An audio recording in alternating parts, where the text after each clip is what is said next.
Grundlæggende kan man sige, at hvis man skal lave innovation, så viser stort set al forskning, at man skal gøre det inden for et område, man rent faktisk ved noget om. Så det kan måske nogle gange være problemet for gymnasieelever, fordi de måske ikke har erhvervserfaring, men hvis de for eksempel dyrker sport, hvis de for eksempel arbejder i frivillige organisationer, eller gør noget der, hvor de ligesom har en viden, så er det der, det er nemmest for dem rent faktisk at lave konkrete innovationer. Så kend din branche, det vil være et meget... Derudover så er det jo selvfølgelig nogle gange et dilemma mellem kreativitet og planlægning.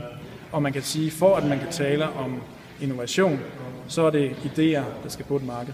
Det er ikke nok bare at have en god idé. CBS'er, så vil jeg også sige, at det er meget godt at have nogle systemer, målesystemer, eller for ligesom at finde ud af, jamen rent faktisk når man de her mål. Ja. Hvis man, det er tit, man ligesom sætter sig sammen hver anden uge, og så siger man, jamen det går fint, og vi skal også se, at vi har gjort det. Men hvis der ikke er nogen, der tager ejerskab, hvis der ikke er ligesom nogen, der følger op, så sker der typisk ikke noget. Så hvis man har ligesom nogle milepæle, nogle systemer, nogle planer, strategier, så gør det nemmere rent faktisk at realisere det, fordi så kan man se, hvornår man er på vej ud på et sidespor.